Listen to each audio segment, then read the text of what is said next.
Welcome to this lecture on analyzing work and designing jobs. This is where we put the spaces in our spaces and faces. This is a lecture over Chapter 4, and it alludes or introduces practical exercise 4A, but its main focus is your practical exercise 4B, where we actually start designing the jobs. I'm marketing here our courses syllabus appendix 2, where I've laid out all of the practical exercises. So if you look at the bottom of the syllabus and all its pages, you'll see a couple of pages of our practical exercises. You'll see the chapter, the subtasks for each of the practical exercises, the supporting course learning objective, and then the learning objective and pages in the textbook. So if you want to look ahead at where you're going to, take a look at Appendix 2 of our course's syllabus. A supporting textbook for the Society of Human Resource Management is by Mathis and Jackson. And the reason that the Society for Human Resource Management, nicknamed SHRM, has selected this textbook for its certification tests is that chapter by chapter, HR function by HR function, by doctrine, it shows the breakout between what the HR unit does and what the line managers do by topic or function. So let's pick this slide apart for just a moment. The typical job analysis responsibility slide has the HR unit on the left and the line managers on the right. Just take a look for a moment what each unit does in their shared responsibilities for the human resource management system. I'm going to highlight two on the right for the HR unit. One is write the job description and specifications for review by managers. Don't lose that thought. I'm going to show you a trick, as HR folks know, and you can know it too. And the next one is take the managerial input and ensure it's accurate. That's on the HR side. Now on the line manager's side, it says review and maintain the accuracy of the job description and job specifications. So HR will put together a fairly good template. Remember, I'll show you how. And then the line managers go, yes, but I need to adjust it because this is the way my team works. This is the way we do it in our division. This is what has to be done because of the materials, the machinery, the process, the customer, whatever. Also notice that the managers on the bottom right have the performance standards, the how wells. HR is a shared system.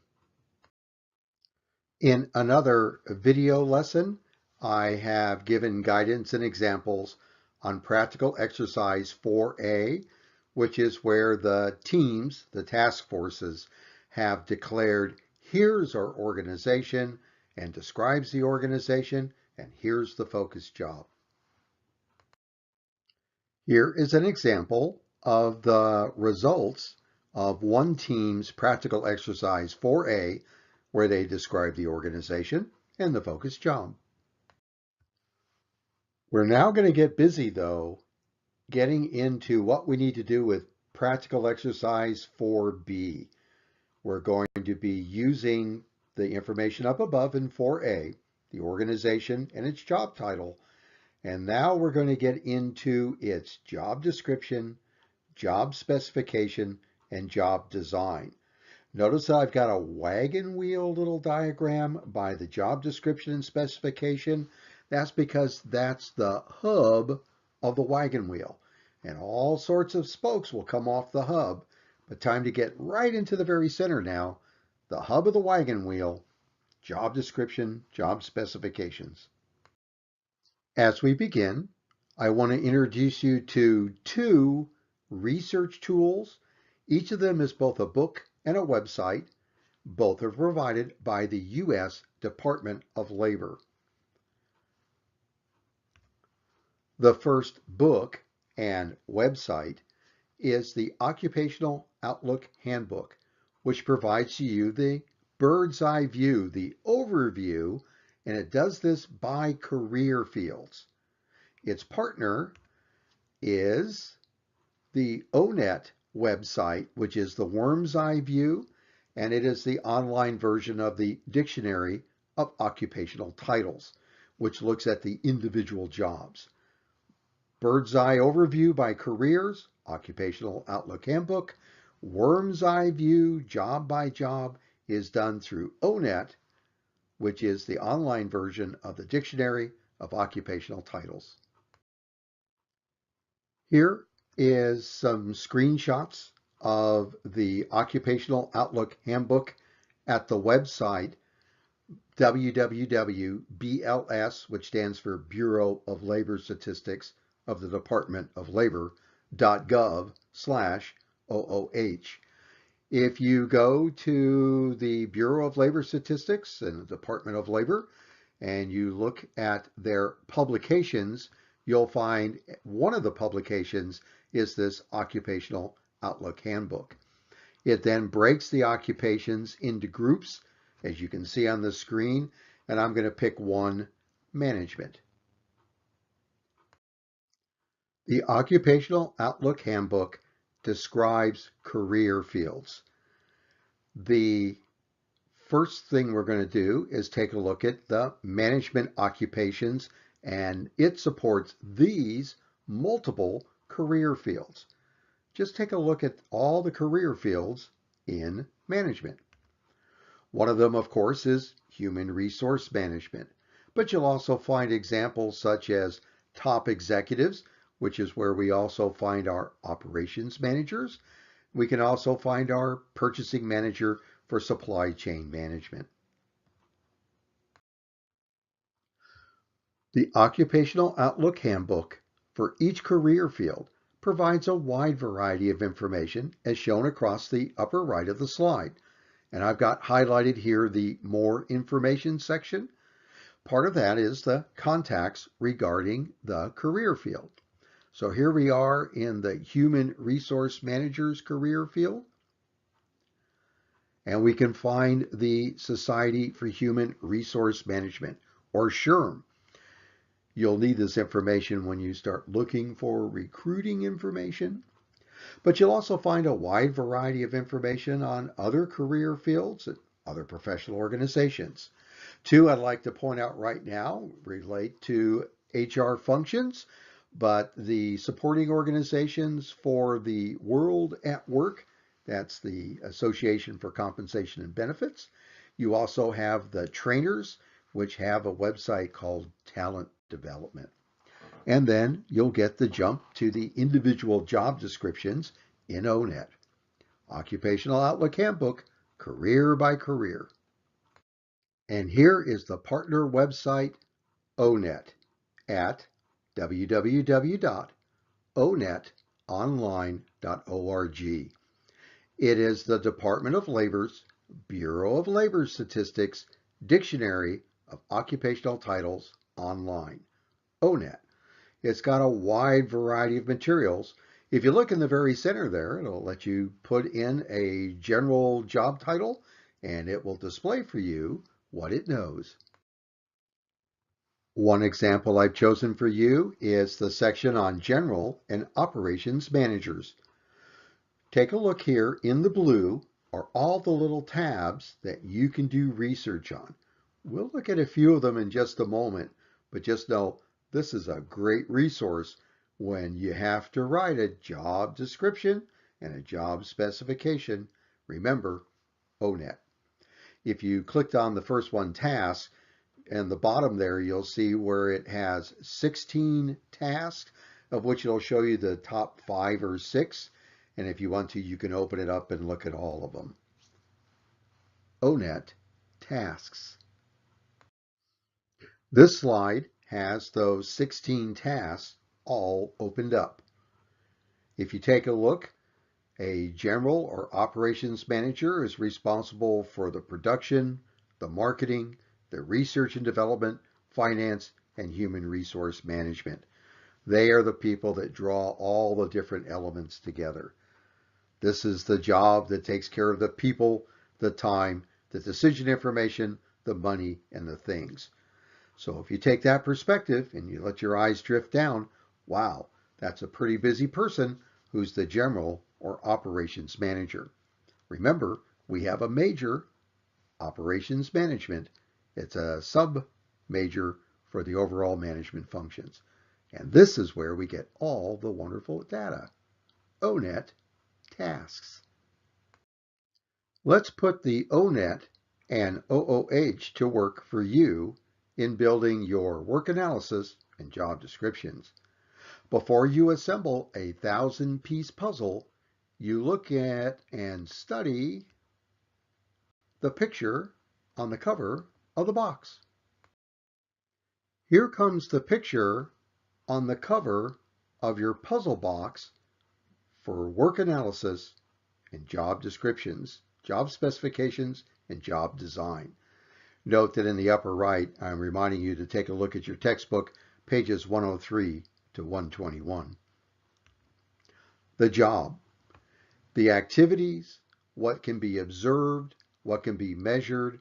We're doing the space. That's the job descriptions. The next part are the qualities and the requirements of the person. The face, which is the job specifications. Remember, the space is the job description and the face is the job specifications. And that's the hub of your wagon wheel, the face and the space. We then can add, what does the organizational environment do? What is it providing and how is it influencing the job description and job specifications? And that becomes the job design. This will be the hub of your wagon wheel, and I'm about ready to blow your mind because you're going to use the job descriptions and job specifications and your work design to feed forward into all of your other functions. Tell me the job description and the job specification. I now know who to recruit. I know how to conduct the interview and what questions to ask. I'll know what people need to be trained in the job description. I'll know how to evaluate them. I'm evaluating them against the job description. I then can develop people for future expanded job descriptions. Somebody who's not meeting the standards, I can separate. We figure out how we're going to pay and incentivize based upon the job descriptions. We then can decide how we're going to measure organizational performance is, do the individual jobs actually support the strategic plan? This is the hub of your wagon wheel. Where can we find out more about how to build our wagon wheels hub? Well, we'll do that with the Department of Labor's Bureau of Labor Statistics, ONET, online. Think about all those tabs. Let's put them to work. First, for the job description, we have the tasks, and the duties and responsibilities can be developed or tickled out of the data when we get into those tasks. For job specifications, we have the knowledge, skills, and abilities section provided to us. When we start talking about other characteristics, we have the interests and the work style section. We even have research on the wages. ONET Online can provide us a lot of information. This is where HR managers build the template to hand off to the line managers. Shh, we're not that smart. We just go to ONET first. It also provides to us a Department of Labor basis to our job descriptions because we like our job descriptions to be legally defensible. And we do that through ONET. Then we can look what else we might be able to find for job design. Let's do a little more work. We went by that other slide pretty fast. JD equals TDRs.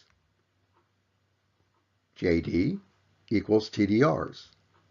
The job description consists of tasks, duties, and responsibilities. The space, the job description, has the tasks, duties, and responsibilities. JD equals TDR. It's the what's, the observable actions, the countables, the measurables. They're going to be action verbs and nouns. Drive truck, manage teams, control budgets. What the position, the space, is supposed to do. JS equals KSAO. JS equals KSAO. The job specifications are knowledge, skills, abilities, and other characteristics of the face, the person, the job specifications.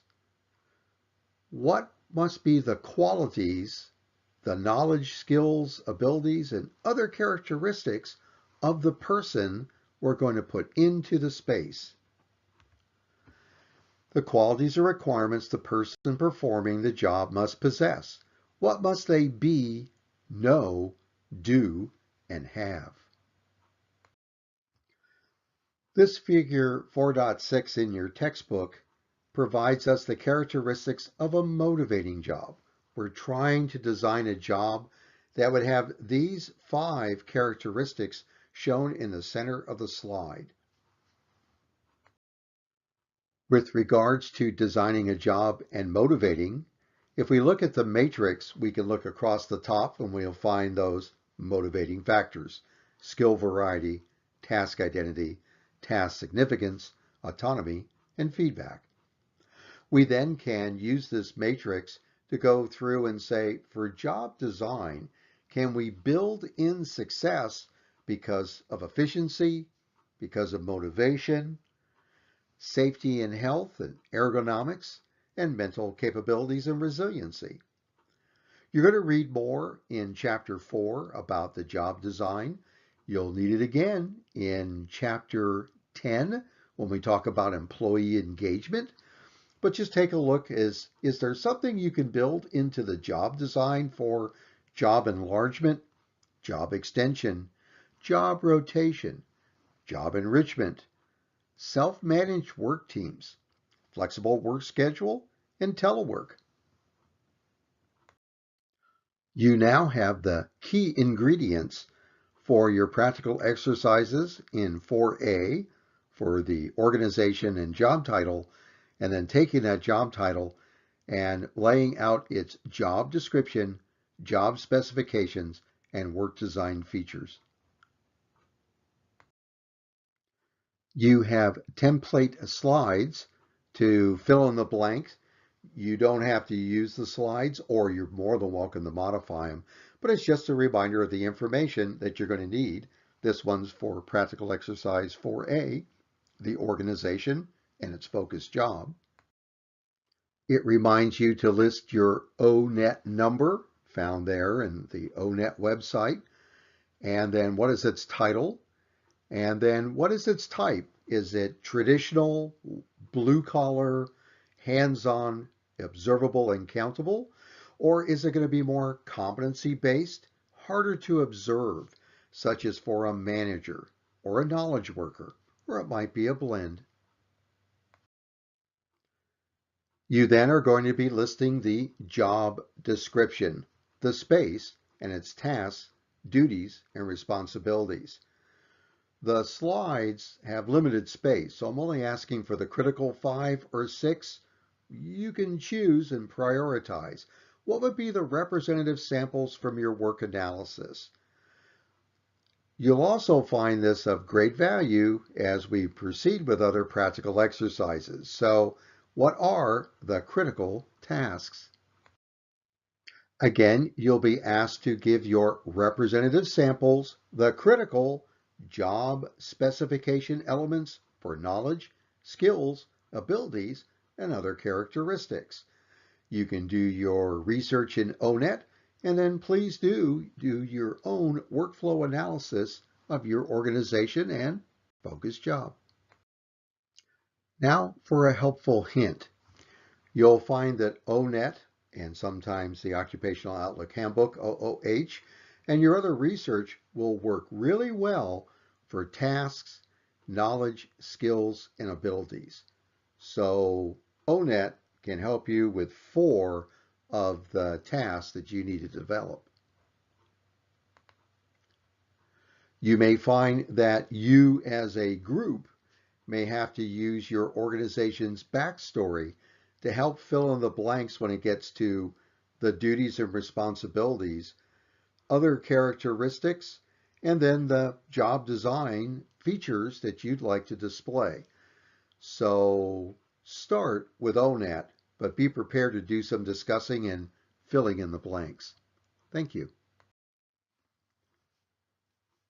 You're not absolutely required to put in job design features at this point, but try maybe 1 or 2.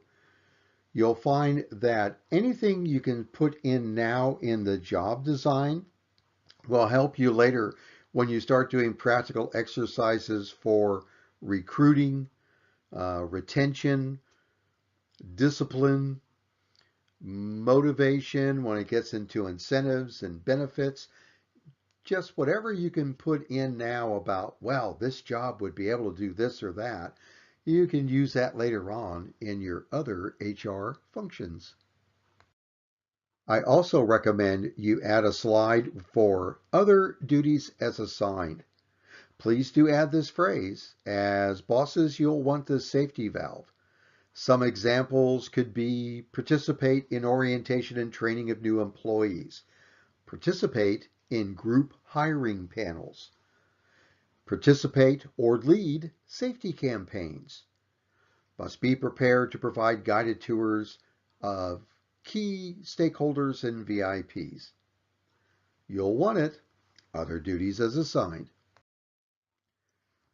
This slide you'll also want to use because it lists the expected impacts of your job analysis, job description, and specifications. Just welcome to use the slide. I'm here reminding you it's going to blow your mind because your hub of the wagon wheel has spokes that run out to work redesign, human resource planning, recruiting, selection, training, job evaluation, performance appraisals, career planning, compensation, health, safety, security, labor relations, and compliance. A great wrap-up would be, our job description is a living document and will be updated and refined as we develop policies in the following.